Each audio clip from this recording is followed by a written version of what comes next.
पिछली क्लास में हमने केमिस्ट्री का इंट्रोडक्शन देखा था। आज हम केमिस्ट्री में जो पहला चैप्टर है, जैसे कि पदार्थ हम बोलते हैं, पदार्थ के बारे में आज हम देखेंगे। आज हम देखेंगे पदार्थ के अपने जो बेसिक प्रॉपर्टीज हैं। इसके अलावा हम देखेंगे पदार्थ के जो अवस्था परिवर्तन है या जो पदार्थ के टाइप है, उसी के हिसाब से हम देखेंगे कि पदार्थ की जो अवस्था परिवर्तन है वो आपस में किन किन परिभाषाओं द्वारा जानी जाती हैं। उनकी जो आपस में अवस्था परिवर्तन है उनके बारे में आज हम बात करेंगे। हम बात करेंगे जो अवस्था परिवर्तन होती है वो दो प्रकार से होती है, या तो भौतिक परिवर्तन या रासायनिक परिवर्तन। जो भौतिक परिवर्तन है उसको साधारणतः अगर समझने की कोशिश करो तो सबसे अच्छा इसका एग्जाम्पल है कि किसी का भौतिक और रासायनिक परिवर्तन में दो डिफरेंस है। भौतिक परिवर्तन की जो किताब के हिसाब से भाषा है उसका ये कहना है कि जब ऐसे ऐसे परिवर्तन या किसी वस्तु में ऐसा परिवर्तन हो जाना कि वो अपनी प्रारंभिक अवस्था में वापस आ सके, भौतिक परिवर्तन कहलाता है। जबकि रासायनिक परिवर्तन एक ऐसा परिवर्तन है जिसमें वस्तु अपनी प्रारंभिक अवस्था में वापस ना आ सके। जैसे भौतिक परिवर्तन की अगर आप एग्जाम्पल देखोगे, जैसे बर्फ का जमना एक भौतिक परिवर्तन है, क्योंकि जब हम फ्रिज से बर्फ को बाहर निकालेंगे तो वो वापस पानी में परिवर्तित हो जाएगी। अर्थात जब पानी से बर्फ बना और बर्फ से पानी आसानी से परिवर्तित हो सकता है। इसके अलावा जो रासायनिक परिवर्तन है उनका सबसे अच्छा उदाहरण जो है मोमबत्ती का जलना। अगर मोमबत्ती जल जाएगी तो इसके बाद वो वापस मोमबत्ती नहीं बनाई जा सकती। लेकिन मोमबत्ती का पिघलना एक भौतिक परिवर्तन है, जबकि मोमबत्ती का जलना रासायनिक परिवर्तन है। क्योंकि जो मोमबत्ती पिघल जाती है, उस मोमबत्ती को पिघल जाने के बाद हम उसको आसानी से उसका आकार दे सकते हैं। लेकिन यदि मोमबत्ती जल जाएगी तो वो जलने पर जब वाष्प के रूप में उड़ जाएगी। इसके बाद हम उसको पुनः उसकी अवस्था में ला पाना मुश्किल है। तो मोमबत्ती का जलना रासायनिक परिवर्तन है, जबकि मोमबत्ती का पिघलना भौतिक परिवर्तन है। इसके अलावा जब हम बात करते हैं कपूर को यदि आप पूजा पाठ या पूजा सामग्री वगैरह में जला देते हो तो वो वाष्प के रूप में उड़ जाता है, तो उसको वापस लाना मुश्किल है। इसके लिए जो कपूर का जलना है वो रासायनिक परिवर्तन है। जबकि कपूर में जो ऊर्ध्वपातन क्रिया, अभी हम आपको बताएंगे कि पदार्थों की जो अवस्थाएं आपस में परिवर्तित होती हैं, भौतिक रासायनिक जो परिवर्तन है उनमें से कुछ हम आपको क्रियाएं बताएंगे, जैसे ऊर्ध्वपातन है, निक्षेपण है, संघनन है। इन्हें में हम आपको बताएंगे जो ऊर्ध्वपातन क्रिया है वो एक भौतिक परिवर्तन है, क्योंकि ऊर्ध्वपातन में कपूर को जो वाष्प के रूप में उड़ता है उसको एक जगह संग्रहित कर लिया जाता है, वापस उससे हम कपूर बना सकते हैं। यह भौतिक और रासायनिक परिवर्तन को समझने का सबसे अच्छा उदाहरण है। हम कह सकते हैं कि जिन लोगों के बाल अपने आप चले जाते हैं उनको वापस लाना मुश्किल है, लेकिन जो लोग गंजा करवा लेते हैं उनके बाल दोबारा जम आते हैं। तो जो गंजा हो जाता है और गंजा करवाना, दोनों में एक जो गंजा होना रासायनिक परिवर्तन, जबकि गंजा करवाना भौतिक परिवर्तन। ये दोनों परिवर्तन। इसके अलावा आज हम देखते हैं कि जो पदार्थ है, पदार्थ की जो बेसिक प्रॉपर्टी है उनके बारे में बात करेंगे।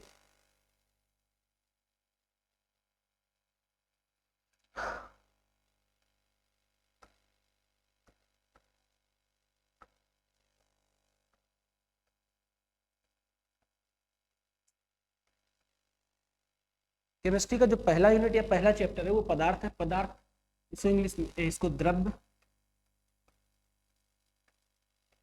या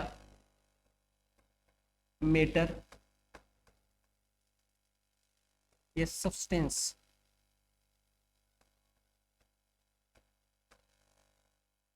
पदार्थ को मेटर या सब्सटेंस भी बोलते हैं। जब हम पदार्थ की प्रॉपर्टीज के आधार पर विभाजन की बात करेंगे तो पदार्थ दो प्रकार से विभाजित होते हैं,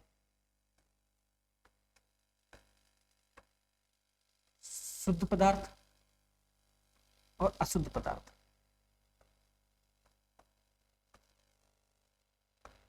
प्योर और इम्प्योर, या मिक्सचर और प्योर, इसको मिक्सचर भी बोलते हैं।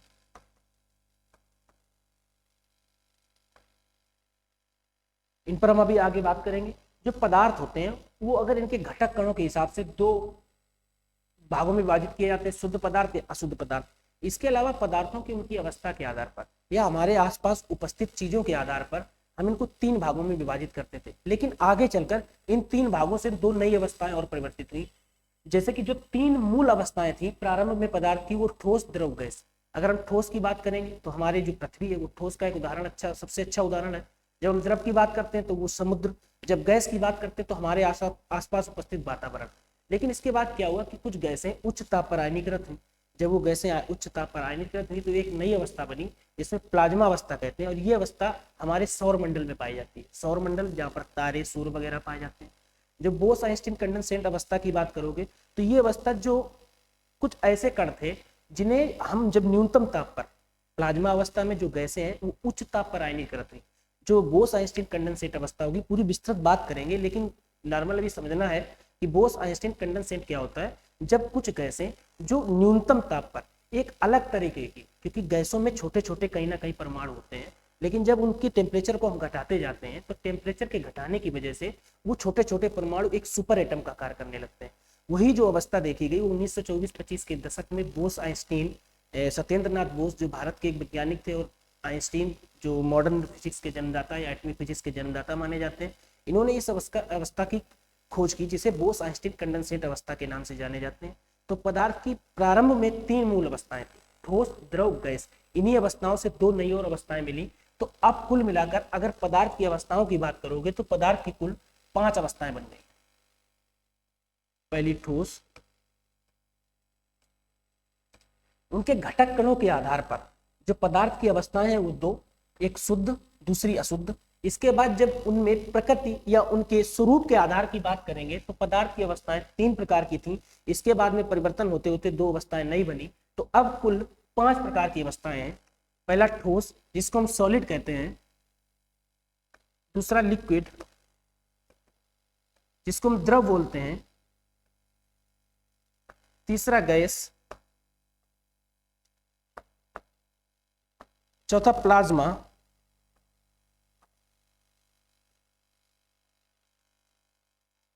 पांचवा बोस आइंस्टीन कंडेंसेट।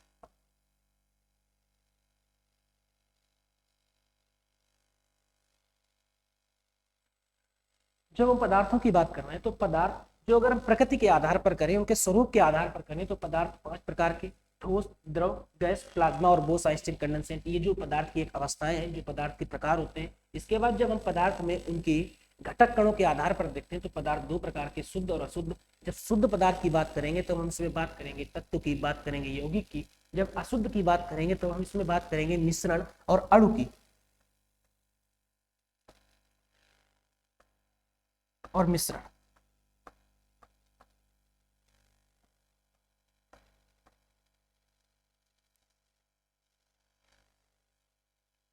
शुद्ध पदार्थ जो होते हैं, शुद्ध पदार्थ, इनमें से 2 पदार्थ जो तत्व,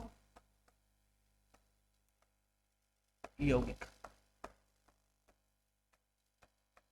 हम आपको यहां बताएंगे कि जो तत्व होता है वो किसी भी पदार्थ की सबसे ज्यादा शुद्धतम अवस्था होती है, जबकि पदार्थ की सबसे सूक्ष्मतम या न्यूनतम अवस्था परमाणु होती है। जो परमाणु है वो एक्चुअली में बेसिक यूनिट, किसी भी चीज की संगठित इकाई होती है। आगे का जो चैप्टर है वो परमाणु संरचना है, उसमें हम आपको पूरी तरीके से बताएंगे कि परमाणु से किस हिसाब से हम तत्व, जब परमाणु आपस में रिएक्शन करते हैं, आपस में संयोग करते हैं, तो कब तत्व बनेगा, कब अणु बनेगा, जब अणु या तत्व आपस में रिएक्शन करेंगे तो कब मिश्रण, कब यौगिक बनेगा। इसी आधार पर जब अभी हम बात कर रहे हैं तत्व की, तो तत्व किसी भी पदार्थ का सबसे शुद्धतम, जबकि अणु किसी भी पदार्थ का सबसे सूक्ष्मतम रूप होता है। इसके बाद में जब हम पदार्थ की बात कर रहे हैं तो पदार्थ में हम सबसे पहले जो बेसिक प्रॉपर्टी है पदार्थ की उसके बारे में जानेंगे। इसके बाद हम देखेंगे पदार्थ की अवस्थाओं के बारे में, जो पदार्थ की स्वरूप, भौतिक स्वरूप के आधार पर जो पदार्थ की 5 अवस्थाएं बताएंगे, हम उनके बारे में बात करेंगे। इससे पहले पदार्थ की जो बेसिक प्रॉपर्टी है उसे देख लें कि पदार्थ होता क्या है।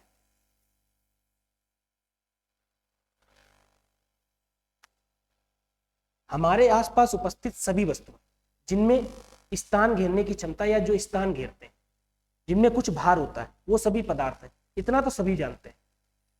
हर एक वो वस्तु जो हमारे आसपास मौजूद है जिसमें स्थान घेरने की क्षमता या जिसमें द्रव्यमान होता है, जिसमें भार होता है, वो सभी पदार्थ कहलाते हैं। हम यहाँ 2 शब्दों का प्रयोग कर रहे हैं, एक भार, एक द्रव्यमान। दोनों बहुत अलग अलग चीज है। जब हम भार की बात करेंगे, जब हम द्रव्यमान की बात करेंगे, दोनों में अंतर है। जो द्रव्यमान होता है वो कांस्टेंट होता है, स्थिर होता है। जो द्रव्यमान आपका पृथ्वी पर होगा वही चंद्रमा पर होगा, वही आप कहीं चले जाओ, द्रव्यमान में कोई परिवर्तन संभव नहीं। भार जो है वो वैरी करता है, ये परिवर्तनीय होता है। जैसा कि हमने इससे पहले सुना भी होगा कि यदि जो व्यक्ति पृथ्वी पर 30 किलो का है वो चंद्रमा पर 5 किलो का होगा। हमें बताया जाता है कि पृथ्वी से चंद्रमा पर व्यक्ति का भार 1/6 हो जाता है। उसका सबसे बड़ा कारण जो है, उसका कारण होता है जी, गुरुत्वीय त्वरण, क्योंकि पृथ्वी पर गुरुत्वीय त्वरण काम करता है। जबकि जो द्रव्यमान होता है, इसकी जो इसको जो हम डिनोट करते हैं इसको m से डिनोट करते हैं। जो भार होता है इसको हम W से डिनोट करते हैं। द्रव्यमान का मात्रक किलोग्राम होता है। जो SI यूनिट की बात कर रहे हैं, सिस्टम जो इंटरनेशनल यूनिट है उसके हिसाब से बात कर रहे हैं। हम आपको आगे बताएंगे कि जो 7 मूल राशियां बताएंगे उनके मूल मात्रक बताए गए। उसी आधार पर 3 किसी भी भौतिक राशि को मापने के लिए 3 पद्धतियां बताई गई, एक SI, CI और इसके बाद MKS पद्धति। जो SI है वो उसका प्रचलन आज के समय में किया जाता है, सिस्टम ऑफ इंटरनेशनल जो फ्रांस की यूनिट है। इसी के आधार पर द्रव्यमान की यूनिट किलोग्राम और भार की यूनिट न्यूटन होती है। जो भार होता है वो W बराबर mg, जो भार है वो एक बल है, या F बराबर m इंटू ए। जो भार होता है वो एक बल होता है, जबकि जो द्रव्यमान है वो किसी भी वस्तु का वजन है। तो इसका जो उसकी मास होता है वो कांस्टेंट होता है, जो भार होता है वो वेरी करता है, परिवर्तनीय होता है। तो कोई भी पदार्थ जिसमें स्थान घेरने की क्षमता हो या जिसमें कोई भार हो, जब भार की बात हम करेंगे या द्रव्यमान की बात करेंगे तो द्रव्यमान कांस्टेंट होता है, भार वेरी करता है। पृथ्वी पर हम उस चीज के भार की बात करते हैं, तो पदार्थ जो हमारे संसार में जो आसपास मौजूद है उनमें भार हो या स्थान घेरने की क्षमता हो, पदार्थ कहलाता है। ये बेसिक प्रॉपर्टी थी जो पदार्थ के बारे में सभी को पता होनी चाहिए। इसके अलावा जो चीजें हैं वो 2 चीजें पदार्थ में बहुत जरूरी हैं। पहला, जनरल क्वेश्चन ये जमाना अब नहीं है कि जब पूछा जाए कि बताओ कि पदार्थ ऐसे वस्तु हैं जिसमें स्थान घेरने की क्षमता हो, उन्हें क्या कहते हैं, ये सब नहीं। अब जो है पदार्थ में 2 चीजें होती हैं जो बेसिक प्रॉपर्टी हैं, जो इंपॉर्टेंट प्रॉपर्टी हैं, वो सिर्फ 2 हैं। पहला कि हर एक पदार्थ में जो घटक कण होते हैं उनके बीच एक अट्रैक्टिव फोर्स कार्य करता है, उनके बीच एक बल कार्य करता है, चाहे वो पदार्थ ठोस हो, द्रव हो या गैस हो। सभी में, प्लाज्मा हो, बोस-आइंस्टीन कंडेंसेट हो, सभी अवस्थाओं में एक बल कार्य करता है, इनके बीच एक अट्रैक्टिव फोर्स कार्य करता है। ये इसलिए बताना जरूरी है क्योंकि लोग गैसों में कंफ्यूज हो जाते हैं कि गैसों के बीच क्या अट्रैक्टिव फोर्स कार्य करता है। इस बात को हम आपको समझाएंगे कि कब गैसों में अट्रैक्टिव फोर्स या उनके बीच कार्य करने वाला मोशन, इनके बीच कार्य करने वाली गतिज ऊर्जा कौन ज्यादा होगा, ये बात निर्धारित करेंगे उनके घटक कणों की विसरण दर। हम बात करेंगे उनके घनत्व की, उनके विसरण की, उनके प्रसार की। प्रसार और विसरण दोनों में अंतर होता है। जो प्रसार होता है वो किसी एक दिशा में होता है, जैसे कि हम जो किसी एक पाइप वगैरह से गैस फूंक दे जिससे हवा भरते हैं, तो एक दिशा में गैस का प्रसार होना वो प्रसार होता है। जो विसरण होता है वो हर एक दिशा में हो सकता है। तो जब हम बात पदार्थ में कर रहे हैं तो इसमें हम अट्रैक्टिव फोर्स की करेंगे। इसके बाद हम इसमें बात करेंगे कांस्टेंट मोशन, सतत कांस्टेंट मोशन, सतत गति। ये 2 चीजें बहुत जरूरी हैं। एक तो attractive force, attractive force, constant motion. पदार्थ चाहे वो किसी भी प्रकृति के आधार पर देखो या उनकी घटक कणों के आधार पर देखो, सभी पदार्थों में अट्रैक्टिव फोर्स और कांस्टेंट मोशन दोनों कार्य करते हैं। कोई भी पदार्थ हो, हमारे आसपास कोई पदार्थ मौजूद हो, उनमें सब में ये 2 चीजें अवश्य कार्य करती हैं। ये जो 2 चीजें हैं इनको समझने का सबसे अच्छा माध्यम है कि जो ठोस होते हैं, जो सॉलिड, इनकी पदार्थ की अवस्थाओं के आधार पर हम देख लेते हैं। जो पदार्थ जो सॉलिड होते हैं, सॉलिड में भी एक मोशन कार्य करता है। सॉलिड में गति भी काम करती है और अट्रैक्टिव फोर्स भी काम करता है। सॉलिड में जो अट्रैक्टिव फोर्स कार्य करता है वो बहुत प्रबल होता है। इसी को हम बोलते हैं इंटरमोलिकुलर फोर्स, अंतराणविक बल। ठोसों में अंतराणविक बल बहुत प्रबल होता है। जो द्रव होते हैं, जो लिक्विड होते हैं, लिक्विड, उनमें ये अंतराणविक बल थोड़ा सॉलिड की अपेक्षा कम होता है, लेकिन इनके भी बीच अंतराणविक बल या अट्रैक्टिव फोर्स कार्य करता है। जो गैसें होती हैं इनके भी बीच अंतराणविक बल कार्य करता है, लेकिन वो ठोसों और लिक्विड की अपेक्षा कम होता है। इनके बीच जो कांस्टेंट मोशन होता है, सॉलिड में जो कांस्टेंट मोशन होता है वो वाइब्रेंट टाइप का होता है। मतलब जैसे कोई लोहे का दरवाजा है, उसमें यदि हम हाथ या हथौड़े से प्रहार करें तो एक झंझनाहट की आवाज उत्पन्न होती है। इसलिए जो सॉलिड होते हैं उसमें गति होती है। ये बात परीक्षा में पूछी नहीं गई अभी तक, लेकिन पूछी जा सकती है। क्या ठोस में मोशन होता है? हाँ, ठोस के घटक कणों के बीच मोशन होता है, लेकिन वो मोशन वाइब्रेंट प्रकार का होता है। वाइब्रेंट मतलब हम कह सकते हैं कि यहाँ पर जो अट्रैक्टिव फोर्स है, अट्रैक्टिव फोर्स है वो मोशन की अपेक्षा में प्रबल है, अर्थात अट्रैक्टिव फोर्स मोशन को दबाए है। इस जगह हम कह सकते हैं कि जो अट्रैक्टिव फोर्स है वो मोशन का स्वामी है, मोशन का मालिक है, जो वो बोलेगा वही मोशन करेगा। तो जो फोर्स होते हैं उनमें अट्रैक्टिव फोर्स मोशन की अपेक्षा ज्यादा होता है। इसके कारण से ये जो दरवाजा, लोहे का दरवाजा होता है, हथौड़ा या किसी के प्रहार से टूट टूट कर बिखर नहीं जाता है। लेकिन जब ये अट्रैक्टिव फोर्स मोशन से कम होगा तो ये टूट टूट कर बिखर जाएगा, जैसे कि गैसेस में। लेकिन जो लिक्विड होता है उसमें भी अट्रैक्टिव फोर्स मोशन की अपेक्षा ज्यादा होता है, लेकिन इसकी तुलना में कम होता है, इसके बिखरने के चांस हो रहते हैं। लेकिन जब हम गैसेस की बात करेंगे तो यहाँ पर अट्रैक्टिव फोर्स मोशन की अपेक्षा कम होता है। मतलब किसी भी गैसों में जो अंतराणविक बल, इंटरमोलेकुलर फोर्स या अट्रैक्टिव फोर्स होता है उस पर, वहां पर मोशन हावी होता है, उन पर मोशन या उन पर गति हावी होती है, उन पर ऊर्जा हावी होती है। मतलब जो गैसें होती हैं, गैसें एक्चुअली में आप समझ सकते हो, गैसों के मतलब जो गैसों का प्रसार होता है वो उनके जो घटक कण होते हैं तो वो आपस में दूर दूर तक फैले रहते हैं। इसको हम एक डायग्राम से समझाने की कोशिश करेंगे।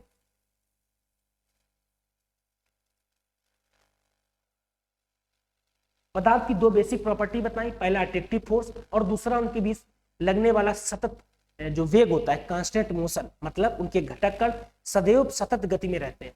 जैसे कि यहां से हम समझें,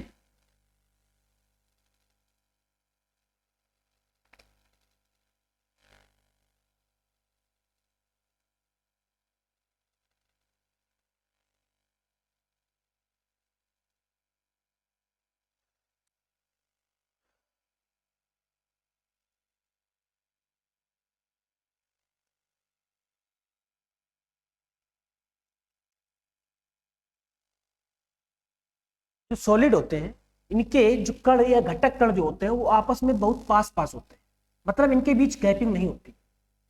इनके घटक कण आपस में पास पास होते हैं। इन पास पास होने का जो सबसे बड़ा बड़ा कारण है वो अट्रैक्टिव फोर्स या इंटरमोलेकुलर फोर्स है, अंतराणविक बल। इनके बीच प्रबल अंतराणविक बल होता है या प्रबल आकर्षण बल होता है। इनकी जो गति होती है वो वाइब्रेंट टाइप की होती है, मतलब जब आप किसी ठोस को छुएंगे तो अगर एक को इसे छुएंगे तो पूरे में वाइब्रेंट होगा, केवल एक कण को नहीं हिला सकते। जब इसका उदाहरण भी आप समझ सकते हो, जब कांच में, किसी कांच की जो शीशा वगैरह लगा उसमें जब गोली मारी जाती है तो आपने देखा होगा कि आगे से छेद जबकि पीछे से कांच चटक जाता है। इसी दूसरी तरफ अगर आप देखेंगे जो इसके घटक कण है ये तीन तीन के जोड़े में चलते हैं। जो लिक्विड होती है इसके घटक कण जो मोशन करते हैं वो रोटेशनल मोशन करते हैं, मतलब एक के ऊपर एक। इसीलिए जो लिक्विड होते हैं इनका आकार कभी निश्चित नहीं होता है, आयतन निश्चित होता है, लेकिन ये आकार उसी पात्र का लेते हैं जिस पात्र में ये चले जाते हैं। क्योंकि जो इनके घटक कण होते हैं अगर उनके घटक कणों में आकारों में कोई भी अंतर है तो जब ये मोशन करेंगे तो ये एक तीन तीन के जोड़े में, मतलब तीन घटक कण आपस में एक दूसरे से जुड़कर चलते हैं। जब ये आपस में एक दूसरे से जुड़कर चलेंगे, यदि जिस घटक कण का आकार ज्यादा है यदि वो ऊपर आया या वो नीचे गया तो इनके आकारों में परिवर्तन हो जाता है। इसीलिए जो लिक्विड होते हैं उनका आकार निश्चित नहीं होता जबकि आयतन निश्चित होता है। जो गैसेस होती हैं इनके बीच अंतराणविक बल जो होता है, इंटरमोलेकुलर फोर्स या अट्रैक्टिव फोर्स, वो बहुत कम होता है, क्षीण होता है। जबकि इनके बीच कार्य करने वाला इनके बीच जो अंतराणविक फोर्स होता है वो ट्रांसलेशन टाइप की मोशन होती है। मतलब इनके बीच गति बहुत तीव्र गति से परिवर्तनीय होती है। मतलब इनके जो कण है कभी यहाँ है तो कभी यहाँ है, कभी यहाँ है, दूर दूर रहते हैं। जबकि इनके बीच जो होता है वो रोटेशनल गति होती है। अभी हम पदार्थ में हमने तीनों देखे, solid, liquid and gas. Solid, liquid और गैस, हमने देखा कि इनके बीच अंतराणविक बल या अट्रैक्टिव फोर्स बहुत प्रबल होता है, जबकि इनके बीच कार्य करने वाला वाइब्रेंट जो मोशन होता है वो वाइब्रेंट टाइप का होता है, एक झंझनाहट उत्पन्न कर सकता है मात्र। जो ये घटक कण होते हैं इनके बीच इंटरमोलेकुलर फोर्स ठोसों की अपेक्षा में कम होता है, जबकि रोटेशनल टाइप की इनमें मोशन होती है, अर्थात ये एक दूसरे को तीन के जोड़े में, तीन के सहयोग के साथ चलते हैं। इसके बाद जब हम तीसरे की बात करते हैं गैसेस की, तो इसमें इंटरमोलेकुलर फोर्स न्यूनतम होता है, रोटेशनल ये जो मोशन होता है, ट्रांसलेशन टाइप का मोशन होता है, ये प्रबल होता है। ये तीन जो बेसिक प्रॉपर्टीज थी किसी पदार्थ को समझाने के लिए। इसके बाद हम जो दोबारा देखेंगे, जो हमने आपको बताया कि पदार्थ इनके भौतिक स्वरूप के आधार पर पदार्थ 5 प्रकार के होते हैं। अभी तुमने जो पदार्थ की बेसिक कॉन्सेप्ट, जो बेसिक 2 प्रॉपर्टीज थी, पहला अट्रैक्टिव फोर्स उसको समझाया, उसके बाद में हमने बताया उनके बीच एक कांस्टेंट मोशन, एक सतत गति की अवस्था में उनके कण रहते हैं, चाहे वो सॉलिड हो, लिक्विड हो, गैस हो। इसके बाद हम बात करेंगे पदार्थ में सॉलिड, लिक्विड, गैस। इन्हीं 3 पर इसलिए हम बात करते हैं क्योंकि ये 3 हमारी पृथ्वी पर पाए जाते हैं। जो लिक्विड है वो समुद्र है, जो सॉलिड है वो हमारी पृथ्वी है, जो गैसेस है हमारे आसपास उपस्थित वातावरण है। इसके बाद जब प्लाज्मा की बात करते हैं तो वो सौर मंडल में हो जाता है। जब हम बोस आइंस्टीन कंडेंसेट अवस्था की बात करते हैं तो वो प्रयोगशालाओं में होती है। ये तीनों हमारे आसपास उपस्थित है, इसीलिए हम इनके आपस में पहले बात करेंगे। हम बात करेंगे सॉलिड। सॉलिड क्या होता है कि इनके बीच इंटरमोलिकुलर फोर्स प्रबल होता है। इसको हम शॉर्ट में लिखेंगे SLG। जो सॉलिड होता है इनके बीच फोर्स, इंटरमोलिकुलर फोर्स प्रबल होता है लिक्विड से। इसको F1 कहेंगे, इसको F2 कहेंगे, इसको F3 कहेंगे। जो गैसों के बीच इंटरमोलिकुलर फोर्स कार्य करता है, जो लिक्विड के बीच कार्य करता है, जो सॉलिड के बीच कार्य करता है, इन सबसे ज्यादा प्रबल सॉलिड में होता है।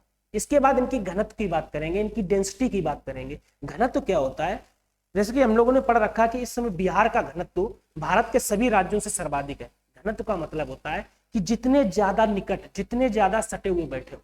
जैसे एक भरी हुई बस का अगर घनत्व बात करो तो वो ज्यादा होगा किसी खाली बस की अपेक्षा। घनत्व और आयतन एक दूसरे के विद्यमानुपाती होते हैं। अगर घनत्व ज्यादा होगा तो उसका आयतन कम होगा। तो जो ठोस होते हैं, ठोस में हम आयतन की बात इसलिए नहीं करेंगे कि हम आयतन की बात उसमें करते हैं जो द्रव वगैरह होते हैं, जो लिक्विड फॉर्म में होते हैं। लेकिन हम सॉलिड है, लिक्विड है, गैस है, तो इनके हम घनत्व की बात करेंगे। तो सॉलिड का घनत्व लिक्विड की अपेक्षा, गैस की अपेक्षा प्रबल होता है। घनत्व जिसको हम डेंसिटी, तो इसका D1 प्रबल होता है D2 से, प्रबल होता है D3 से। इसके बाद जब हम इसमें प्रसार देखेंगे तो जो सॉलिड, लिक्विड, गैस का प्रसार, चाहे किसी प्रसार मतलब किसी एक दिशा, जब हम इसको गैस को देखते हैं तो इसमें जो प्रसार की दर होती है वो प्रबल होती है। लिक्विड में उससे ज्यादा होती है। जो सॉलिड होता है इसमें प्रसार की दर बहुत कम होती है। प्रसार देख लो, प्रसार 2, प्रसार 3। मतलब गैसों में जो प्रसार होती है वो द्रवों की अपेक्षा ज्यादा, और जो गैसों में, द्रवों में प्रसार होती है वो सॉलिड की अपेक्षा ज्यादा। अर्थात सबसे ज्यादा जो प्रसारण दर होती है वो गैसों में होती है। इसके बाद जब हम बात करते हैं इनकी विसरण दर की, तो गैसों की विसरण दर भी द्रवों की अपेक्षा ज्यादा, सॉलिड की अपेक्षा ज्यादा होती है।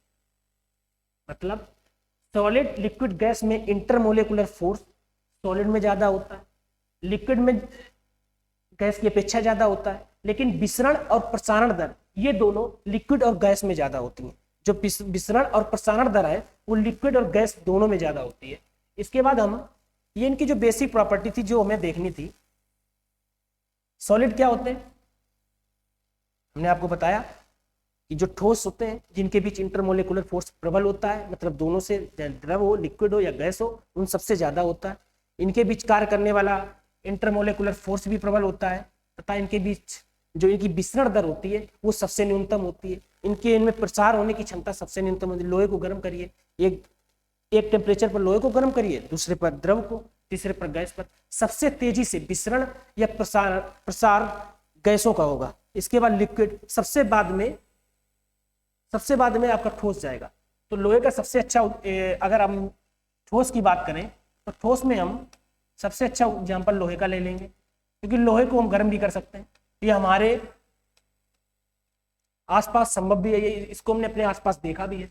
इसके अलावा जब हम द्रव की बात करेंगे तो द्रव में हम पानी को ले लेंगे। जब हम गैस की बात करेंगे, गैस में अमोनिया को ले लेंगे। जब हम गैसेस की बात कर रहे हैं तो आपको यहां समझना पड़ेगा कि जो हाइड्रोजन गैस है वो सबसे हल्की गैस, और जो रेडान गैस वो सबसे भारी गैस। हाइड्रोजन गैस सबसे हल्की गैस, रेडान गैस सबसे भारी गैस है। इसके बाद में जो द्रव, पानी, ठोस, लोहा। जो पानी होता है ये ठोस मतलब सॉलिड, लिक्विड और गैस तीनों स्टेट पर पाया जा सकता है। जो पानी होता है वो सॉलिड, लिक्विड, गैस तीनों अवस्थाओं में पाया जा सकता है। ये पदार्थ की अवस्थाएं थी उनके भौतिक स्वरूप के आधार पर। इसके बाद में हम जो पदार्थ की प्रकृति या पदार्थ में जो संगठक कण होते हैं उनके हिसाब से हम देखेंगे तो पदार्थ दो प्रकार के होते हैं, एक शुद्ध पदार्थ,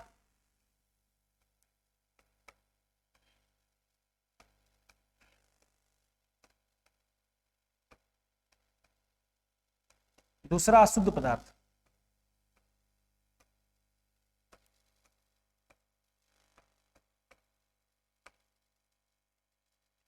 शुद्ध पदार्थ प्योर सब्सटेंस, अशुद्ध पदार्थ को मिक्सचर या इम्प्योर सब्सटेंस। जो शुद्ध पदार्थ होते हैं वो तत्व या यौगिक,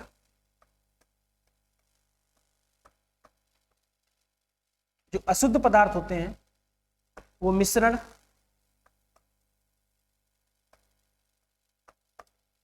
या अणु। तत्व, यौगिक, मिश्रण और अणु, ये आखिर में मिले कहां से? हम इस बात को समझेंगे कि तत्व बड़ा होता है या अणु बड़े होते हैं या यौगिक या मिश्रण, इनमें आपस में क्या संबंध है। इनकी बात हम करेंगे जब हम एटम परमाणु पढ़ेंगे। हम आपको बताएंगे कि परमाणु जब विदाउट रिएक्शन, जैसे 10 लोग एक ग्रुप बनाकर आपस में बिठा दिए जाए, लेकिन यदि वो 10 लोग आपस में बातचीत करते हैं तो जो उनका समूह है उसको हम अणु कहें। इसी हिसाब से जब 10 परमाणुओं को आपस में बिठा दिया जाए लेकिन उनमें कोई परिवर्तन ना हो, उनकी क्वालिटी में, उनकी प्रॉपर्टीज में कोई अदलाव बदलाव ना हो, उनके घटक कण आपस में कोई परिवर्तन ना करें, तो ऐसे जो परमाणुओं का समूह है उसको हम तत्व कहेंगे। विदाउट रिएक्शन मतलब ऐसा समूह जो विदाउट रिएक्शन, 10 लोगों का समूह जो विदाउट रिएक्शन किसी आपस में परिवर्तन के बिना बैठे हैं वो तत्व है। लेकिन यदि वही आपस में विथ रिएक्शन है, आपस में बातचीत कर रहे हैं, एक दूसरे से बातचीत कर रहे हैं, बता रहे हैं तुम अपने घर की कहानी, वो अपनी बात कर रहे हैं, एक दूसरे के गुणों का आदान प्रदान कर रहे हैं, तो ये जो मिश्रण बनेगा ये अणु है। लेकिन जब फिर यही तत्व और यही अणु, यही तत्व और ये अणु जब आपस में मिलेंगे, मतलब एक ग्रुप हमने पहले बनाया 10 लोगों का, 10 परमाणु बिठाए, दूसरे में 10 परमाणु बिठाए, एक जो 10 परमाणुओं का समूह था वो बिना बातचीत के बैठा था। यदि वो 10 परमाणुओं का समूह बिना बातचीत के बैठा था तो जो उसका 10 परमाणुओं का एक समूह था हम उसे एक समूह के रूप में माने तो उसको हम तत्व कहेंगे, एलिमेंट कहेंगे। लेकिन वही 10 परमाणुओं का समूह यदि आपस में बातचीत करते हुए बैठा है तो उसको हम अणु कहेंगे। यही अणु टाइप के 10 समूह ले लो, जैसे एक अणु में 10 परमाणुओं के समूह थे जो बातचीत कर रहे थे, वैसे ही एक तत्व में 10 परमाणुओं के समूह थे जो बिना बातचीत के बैठे थे, अपनी प्रॉपर्टीज में कोई अदलाव बदलाव नहीं कर रहे थे, एक दूसरे से बातचीत नहीं कर रहे थे। लेकिन यही जब 10 प्रकार के तत्वों के समूह, 10 अणुओं के समूह आपस में ले लो, अब यही 10 तत्व जो हमने 10 तत्वों के समूह लिए, जो इनके अंतर्गत जो तत्व थे, जो इनमें 10 प्रकार के परमाणु मिले थे, ये आपस में बातचीत तो नहीं कर रहे थे, लेकिन यही तत्व जो तत्वों का समूह है, ये जो हमने 10 तत्वों के 10 परमाणुओं के जो समूह को, एक समूह को तत्व कहा, यही अगर हम 10 तत्वों के समूह को लेंगे वो आपस में बातचीत करेंगे इसकी गारंटी नहीं है। अगर वो आपस में बातचीत करते हैं तो जो आपस में बातचीत करेंगे या विथ रिएक्शन होंगे तो बनेगा मिश्रण। यदि वही 10 के जो परमाणुओं के समूह थे, अणु हो या तत्व हो, यदि वो बिना बातचीत के आपस में बैठे हैं तो वो बनेगा यौगिक। इस पर हम आगे और विस्तृत चर्चा करेंगे। हम आपको बताएंगे मिश्रण के टाइप भी, कि समांगी मिश्रण क्या होता है, विषमांगी मिश्रण क्या होता है, होमोजीनियस और हेट्रोजीनियस। इसी में हम बताएंगे जो समांगी मिश्रण होता है, जैसे कि नमक और पानी का घोल। नमक 1 लीटर पानी में आप 10 या 20 ग्राम नमक डाल दीजिए, जो पहले घूंट में स्वाद आएगा वही पूरा पानी फेंक दो, जो लास्ट का घूंट होगा उसमें भी वही स्वाद आएगा।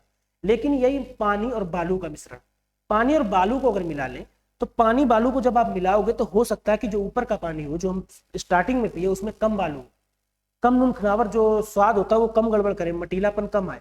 लेकिन जब हम उसको पानी फैला दे तो तरी में देखेंगे हम उसमें बालू ज्यादा हो, या हम उसको कह सकते हैं डिस्टिलेशन या छानने की विधि होती है, उससे हम उसको निस्यंदन विधि से अलग भी कर सकते हैं। छन्नी लो, जिसे चाय छानते हो, उस मिश्रण को डालो तो मिट्टी अलग हो जाएगी, पानी अलग हो जाएगा। लेकिन जो नमक का मिश्रण होगा उसमें पानी और मिट्टी अलग नहीं कर सकते, मतलब उनकी जो गुण थे वो आपस में मिल गए। अब वो गुण इस हिसाब से है कि जो एक मिश्रण या एक विलयन बना है, उस विलयन में जो स्वाद उसके 10% में होगा वही स्वाद लास्ट के 10% में भी होगा। उसके अलावा जब हम बात विषमांगी मिश्रण की करेंगे तो इसमें स्वाद या इसकी जो प्रॉपर्टी होती है पूरी तरीके से आपस में मिल नहीं पाती है। मतलब इसमें हम दोनों मिश्रणों को अलग अलग कर सकते हैं, दोनों घटक कणों को अलग अलग कर सकते हैं। हम यही बात करेंगे समांगी मिश्रण की, विषमांगी मिश्रण की। हम इसके बाद आपको बताएंगे कि विलयन क्या होता है। विलयन में बात करेंगे हम सल्यूट की, सॉल्वेंट की। सल्यूट या सॉल्वेंट, जैसे 1 लीटर पानी में आपने 100 ग्राम नमक मिलाया, तो जो ये दो चीजों का मिश्रण है, जो समांगी मिश्रण है, यही विलयन है। तो जो 1 लीटर पानी है वो विलायक है, सॉल्वेंट है। जो 100 ग्राम नमक या 100 ग्राम शक्कर मिलाई वो सल्यूट है। तो ऐसा मिश्रण जिसके जो घटक कण है उनकी प्रॉपर्टी आपस में एक दूसरे से मिल जाए, उन्हें अलग अलग ना किया जा सके, ऐसे विलयन को समांगी मिश्रण। और ऐसा मिश्रण जिनके घटक कणों या जिनकी प्रॉपर्टीज को अलग अलग कर सकते हैं, ऐसे मिश्रण को हम विषमांगी मिश्रण कहते हैं। जैसे कि नमक और बालू और पानी का मिश्रण। जब हम बात पदार्थ की कर रहे हैं तो इसमें हमने पदार्थ के सारे टाइप समझ लिए, शुद्ध पदार्थ, अशुद्ध पदार्थ हो या अवस्था के आधार पर पदार्थ हो। इसके बाद जो 2 अवस्थाएं थी उन पे हमें खास से चर्चा करनी है, प्लाज्मा, दूसरी बोस-आइंस्टीन कंडेंसेट। हमने पदार्थ की 5 अवस्थाएं बताई, ठोस, द्रव, गैस, प्लाज्मा और बोस-आइंस्टीन कंडेंसेट। जब हम प्लाज्मा की बात करेंगे तो प्लाज्मा सुनते ही हमारे दिमाग में 2 चीजें आ जाती हैं।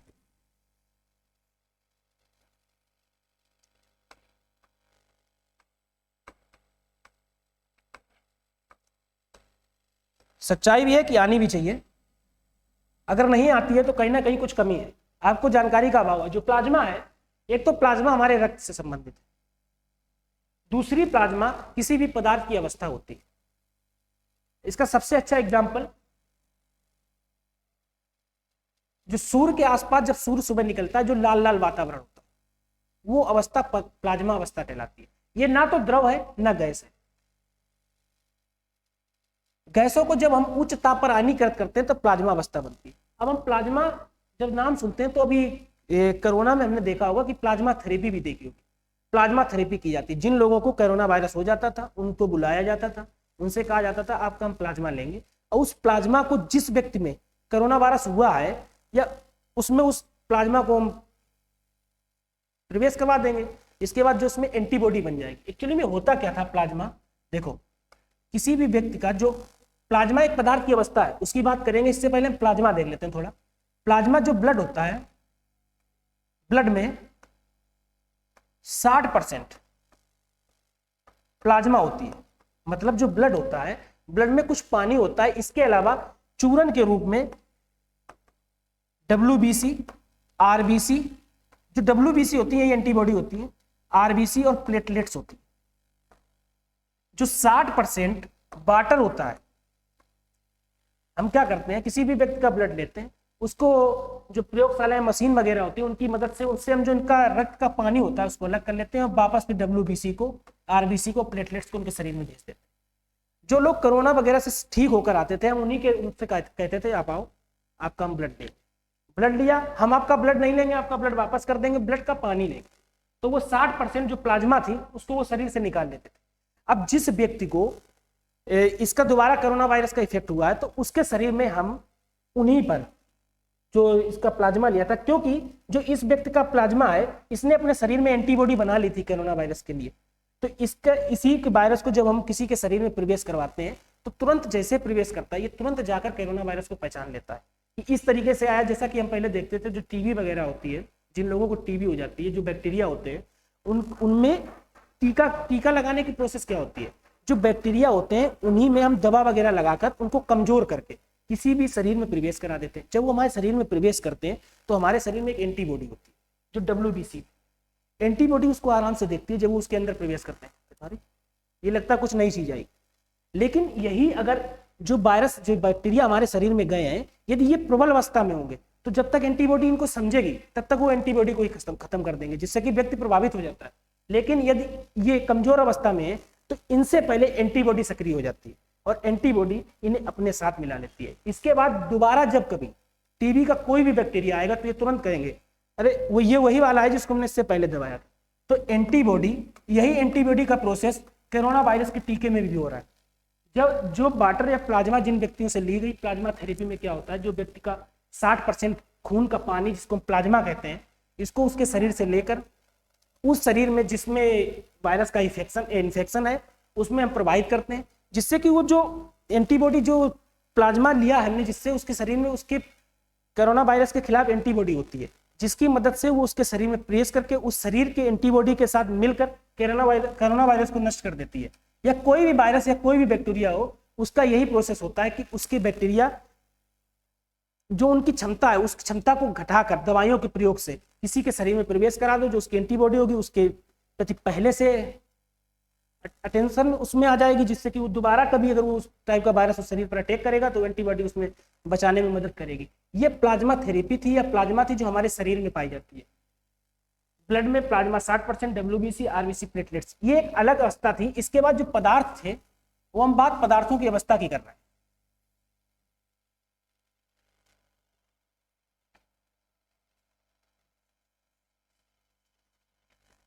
ये हमने आपको प्लाज्मा बताया जो बायोलॉजी का टॉपिक था, इसमें हम विस्तृत और बात जब बायोलॉजी पढ़ेंगे तब करेंगे।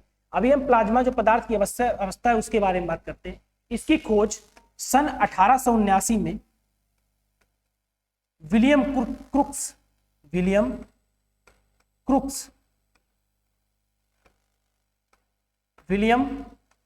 ने की। इसको प्लाज्मा नाम, जैसे हमने बताया था, केमिस्ट्री की खोज का श्रेय तो एंटोनियो लेवोसियो को जाता है, लेकिन उसे एक अलग शाखा के रूप में विभाजित करने का श्रेय रॉबर्ट ब्रायल को जाता है। इसी हिसाब से प्लाज्मा की खोज तो विलियम क्रुक्स ने 1879 में की, लेकिन इसको प्लाज्मा नाम देने का श्रेय लेंग्यूर को दिया जाता है।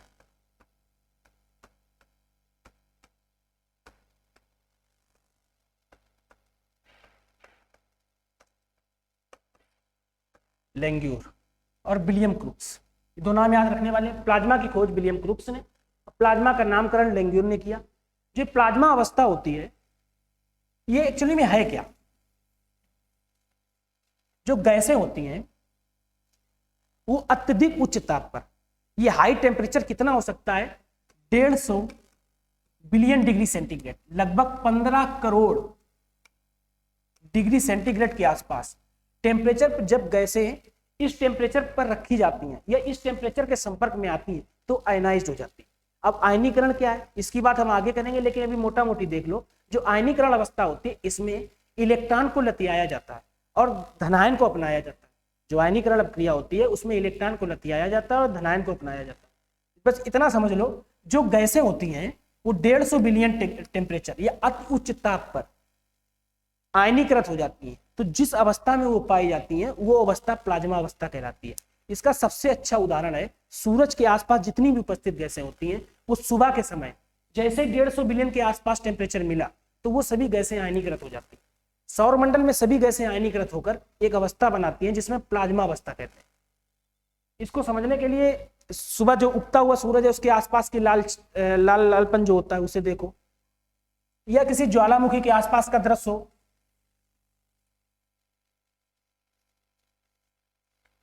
प्लाज्मा साधारणतः प्लाज्मा की खोज विलियम क्रुक्स ने की 1879 में।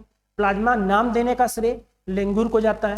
इसके बाद अगर प्लाज्मा है क्या, तो गैसों को यदि हम अति उच्च ताप पर आयनीकृत कर दें तो वो गैसें आगे बढ़कर जो अवस्था में पहुंचेंगी उस अवस्था को हम प्लाज्मा के नाम से जानेंगे। इसका सबसे अच्छा एग्जाम्पल सूर्य के आसपास का वातावरण या सौरमंडल पूरा ले लो, तारों के पास ये अवस्था पाई जाती है। या इसे कैमरे पर भी बना पाना संभव है। लेकिन इसके बाद जो छठवीं अवस्था आती है बोस आइंस्टीन कंडेंसेट, सॉरी पांचवी अवस्था जो है बोस आइंस्टीन कंडेंसेट अवस्था। किसी भी पदार्थ की एक ऐसी अवस्था है जिस पर आज तक प्रयोग हो रहा है। इस पर अभी रिसेंटली में 2012 में प्रयोग किया गया था, जब एक अफवाह भी फैली थी कि शायद 31 दिसंबर 2012 को दुनिया समाप्त हो जाएगी। एक्चुअली में यहाँ किया जो हुआ था या जो प्रयोग किया गया था वो जो सर्न, स्विट्जरलैंड में एक जगह है सर्न, वहां पर भौतिक की सबसे बड़ी प्रयोगशाला, संसार की सबसे बड़ी प्रयोगशाला है। उसमें इन्होंने 27 किलोमीटर गहराई में या 27 किलोमीटर जमीन के अंदर इस प्रयोगशाला को बनाया गया है। इस प्रयोगशाला में इन्होंने लार्ज हेरिडल करिंडर करके एक यंत्र था LHC, इसकी मदद से इन्होंने प्रोटॉन कणों को आपस में टकराया। सर्वप्रथम पहली बार 2012 में ही बोस आइंस्टीन कंडेंसेट या हिग्स बोसान कणों को देखा गया। हिग्स बोसान कणों को 2012 में एलएचसी प्रयोग में, जो सन स्विट्जरलैंड में जमीन के अंदर 27 किलोमीटर जमीन के अंदर जिस प्रयोगशाला में प्रयोग किया गया, वहां पर देखा गया कि जब प्रोटॉन कणों को आपस में लड़ाया गया तो वहां पर सर्वप्रथम सबसे पहली बार हिग्स बोसान कणों को देखा गया। साथ साथ में इसमें जो ऊर्जा उत्पन्न हुई वो बहुत अधिक मात्रा में उत्पन्न हुई। इसी के संबंध में जो अपने वर्तमान में 2018 में जिनकी मृत्यु हुई, स्टीव हॉकिंस करके जो भौतिकविद थे, उन्होंने बताया कि एक दिन संसार में शायद दुनिया अगर इसी तरीके से प्रयोग होते रहे तो दुनिया की सबसे बड़ी तबाही का कारण ये प्रयोग ही बनेंगे और दुनिया का भविष्य 1000 से साल ज्यादा नहीं है। जो स्टीव हॉकिंस थे, उन्होंने इसके बारे में चेतावनी भी जारी की। स्टीव हॉकिंस, जिन्होंने कहा है कि भगवान ने दुनिया नहीं बनाई, ये स्टीव हॉकिंस ने ही इस कथन को बताया। स्टीव हॉकिंस ने कहा कि जो दुनिया है वो 1000 से ज्यादा सालों से ज्यादा नहीं जीवित रहेगी यदि संसार में इसी तरीके के प्रयोग किए जाते रहे। जब कभी क्या होगा कि जब कभी 1 लाख बिलियन से ज्यादा ऊर्जा उत्पन्न हो जाएगी, 1 लाख बिलियन जूल करके उन्होंने बताया कि इससे ज्यादा अगर ऊर्जा उत्पन्न हो जाएगी तो संसार अशून्य अवस्था में चला जाएगा, संसार शून्य अवस्था में चला जाएगा। क्योंकि जो ये ऊर्जा उत्पन्न होगी इसको कंट्रोल करने के लिए हमारे पास यंत्र नहीं। बोस आइंस्टीन कंडेंसेट पर बराबर प्रयोग चल रहे हैं। 2001 का नोबेल भी इसके लिए दिया गया, 2001 में उसमें नोबेल भी दिया गया। 1924 से 25 में इस अवस्था की खोज हुई। 1920 में जो सत्येंद्र नाथ बोस थे, उन्होंने आइंस्टीन को एक खुला पत्र लिखा। उस पत्र में बताया कि हमने हीलियम को लिया, क्योंकि एक्चुअली में इन्होंने कणों को 2 भागों में विभाजित किया। उनमें से जो पहला भाग था बोसान, ऐसे जिनमें इलेक्ट्रॉन, प्रोटॉन और न्यूट्रॉनों का योग 4 होता था। Electron plus proton plus neutron even, मतलब जो इवन होते थे। इन्होंने बताया कि हमने ऐसे ही हीलियम परमाणु को लिया। इस हीलियम परमाणु को जब हम न्यूनतम अवस्था में ले गए, इस सिद्धांत को समझने की जरूरत है जो बोस आइंस्टीन कंडेंसेट की अवस्था से संबंधित है कि आखिर में ये अवस्था है क्या, इसकी डिफिनीशन क्या है बोस आइंस्टीन कंडेंसेट की। इन्होंने बताया कि जब हम बोसान कणों, हिग्स बोसान कणों को, हिग्स बोसान कण क्या है, ऐसे कण जिनमें इलेक्ट्रॉन, प्रोटॉन और न्यूट्रॉन की संख्याओं का योग 4 होता है या इवन होता है। इवन इसके अलावा 4, 6, 8 जो भी हो सकता है। तो इसी आधार पर इन्होंने इसका एग्जाम्पल लिया, वो हीलियम लिया। इन्होंने बताया कि जब हमने इस कण को न्यूनतम टेम्परेचर, उन्होंने कहा कितना न्यूनतम टेम्परेचर, उन्होंने बताया 0 डिग्री सेंटीग्रेड, 0 केल्विन। इन्होंने बताया कि 0 केल्विन या -273.15 डिग्री सेंटीग्रेड के आसपास। तो हमने इनमें एक खास परिवर्तन देखा। उन्होंने कहा तुमने क्या खास परिवर्तन देखा। इन्होंने बताया कि हमने जो ये हीलियम है या जो हिग्स बोसान कण है, इनमें जो जितनी भी गैसें होती हैं सब में घटक कण इस हिसाब से होते हैं। जो इनके कण होते हैं ये दूर दूर होते हैं। इन्होंने कहा ठीक, लेकिन हमने इनमें एक खास परिवर्तन देखा कि जैसे जैसे हम 0 केल्विन पर ले गए, जैसे जैसे हमने इनके टेम्परेचर को घटाया, इनके घटक कणों का आकार बढ़ता चला गया। मतलब जैसे कि इसका एग्जांपल आप समझ सकते हो, जैसे कि पानी है, पानी का अगर आप टेम्परेचर घटाते चले जाओगे तो बर्फ बन जाएगी। पानी को यदि आप फ्रिज के अंदर रख दो, टेम्परेचर घटा दो तो 0 डिग्री सेंटीग्रेड पर बर्फ बन जाएगी। वही इन्होंने बताया कि जैसे जैसे हमने इनका टेम्परेचर घटाया, शायद हमें संभावना है कि 0 केल्विन के आसपास या -273.15 डिग्री सेंटीग्रेड के आसपास ये जो है जितने भी घटक कण, जितने भी इस गैस में जो इनके कण थे, ये सभी एक सुपर एटम का कार्य करेंगे। इनमें अवस्था परिवर्तन हो जाएगा। इसका कारण इन्होंने बताया कि ऐसा कैसे, तो इसके लिए आपको कुछ चीजें देखनी पड़ेंगी। एक होता है K बराबर हाफ mv², दूसरा होता है P बराबर m इंटू v, K बराबर हाफ mv², P बराबर m इंटू v, तीसरा होता है P व्युत्क्रमानुपाती 1/λ। देखो इस चीज को भी समझाते हैं।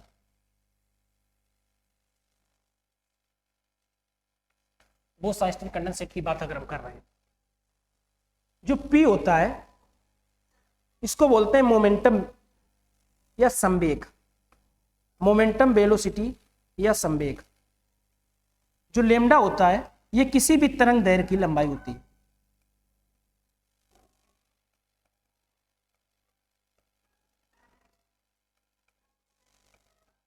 इसके अलावा जो m होता है वो द्रव्यमान, अभी हमने बताया द्रव्यमान और भार में अंतर। मास कांस्टेंट होता है, इसका मात्रक किलोग्राम, जबकि भार का मात्रक न्यूटन होता है। v इसकी वेलोसिटी, इसका वेग। k जो है ये गतिज ऊर्जा है, ये क्या है, ये गतिज ऊर्जा है। m मास, v वेलोसिटी।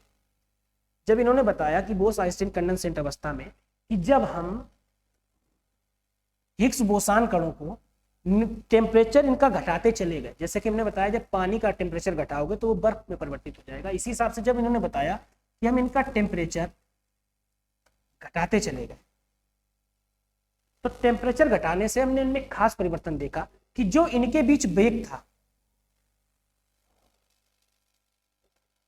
जो इनके बीच गति वेग थी या जो गतिज ऊर्जा थी, एक्चुअली में जो इन घटक कणों के बीच वेग कार्य करता है इसे थर्मल मोशन, मोशन, वेलोसिटी या गतिज ऊर्जा भी कहते हैं। तो इनकी गतिज ऊर्जा भी घटती चली गई, मतलब इनका वेग भी घटता चला गया, इनकी प्रसार दर घटती चली गई। ये दूर दूर हटने के बजाय पास पास आने लगे। जब ये पास पास आने लगे तो जब इनका टेम्परेचर हमने बढ़ाया, जब वेग घटा तो हमने इनकी गतिज ऊर्जा घटी, जब गतिज ऊर्जा घटी तो संवेग भी घटा। गतिज ऊर्जा कम होगी, संवेग, क्योंकि गतिज ऊर्जा घटेगी तो वेग घटेगा, वेग घटेगा तो संवेग घटेगा। एक चीज समझ लो, जो चीजें समानुपाती होती हैं, जैसे x समानुपाती y या x बराबर y लिखा है, तो इसका मतलब अगर ये बढ़ेगा तो ये भी बढ़ेगा। लेकिन यदि लिखा हो x रेसिप्रोकल या व्युत्क्रमानुपाती तो ये बढ़ेगा तो ये घटेगा, जब ये घटेगा तो ये बढ़ेगा, या ये घटेगा तो ये बढ़ेगा। तो जब वेग घटेगा तो गतिज ऊर्जा भी घटेगी, जब संवेग वेग घटेगा तो संवेग भी घटेगा, जब संवेग घटेगा तो इनकी तरंग दैर्घ्य बढ़ेगी। अब इस तरंग दैर्घ्य को समझिए कि तरंग दैर्घ्य क्या होती है। तरंग दैर्घ्य हमने पढ़ा था, फिजिक्स का टॉपिक है, उसमें हम डेप्थ में देखेंगे पूरा। सुरंग और गर्त, सुरंग और गर्त, इनके बीच जो डिस्टेंस होती थी इसी को तुम लैम्डा कहते थे।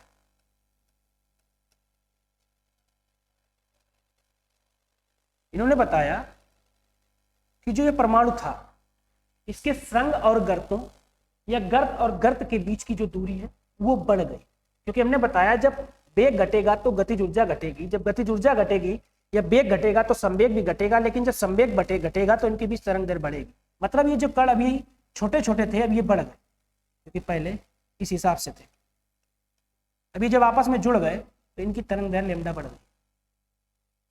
अब इन्होंने बताया कि जब हमने टेम्परेचर कम किया तो इनके बीच गतिज ऊर्जा कम होती चली गई, जिससे कि इनकी तरंग दैर्घ्य बढ़ी, और तरंग दैर्घ्य बढ़ने की वजह से ये सभी एक ठोस, एक सुपर एटम की तरह कार्य करते हैं।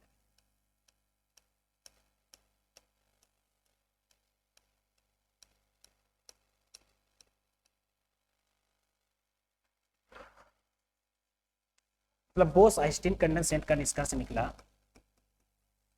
कि जब हमने हिग्स बोसान कणों को 0 केल्विन या -273 डिग्री सेंटीग्रेड पर रखा तो ताप घटने के कारण जो उनके हिग्स बोसान कण थे, उनके जो घटक कण या जो उनके कण थे वो अब एक सुपर एटम की तरह, जो उनके परमाणु थे वो एक सुपर एटम या सुपर अणु की तरह कार्य करने लगे। इन्होंने यही अवस्था परिवर्तन देखा। इस बात को पूरी तरीके से ये सिद्ध नहीं कर सके, जिसको आगे चलकर कॉर्नेल और वीमेन ने गैस कॉन्टेनिंग रूबिडियम एटम में सिद्ध किया। बोस आइंस्टीन कंडेंसेट ये बात तो बता गए, लेकिन इसको पूरी तरीके से सिद्ध नहीं कर सके, जिसको आगे चलकर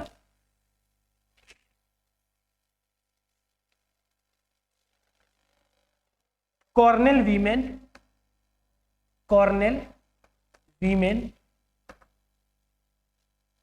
ने गैस कॉन्टेनिंग रूबिडियम एटम की मदद से सिद्ध किया।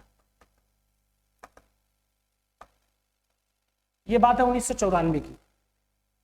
1994 और 95 में जो कॉर्नेल और वीमेन हुए, इन्होंने गैस कॉन्टेनिंग जो रूबिडियम एटम था इसकी मदद से इस बात को सिद्ध कर दिया कि जब किन्हीं हिग्स बोसान कणों को, हिग्स बोसान कण के ऐसे कण जिनका इलेक्ट्रॉन, प्रोटॉन और न्यूट्रॉनों का सम इवन हो, उन सभी को जब हम घटते हुए टेम्परेचर को घटाते या न्यूनतम या परम शून्य ताप मतलब 0 केल्विन पर रखते हैं तो उनके घटक कणों के बीच हमने एक परिवर्तन देखा कि वो एक समूहित रूप में सुपर एटम की तरह व्यवहार करने लगते हैं।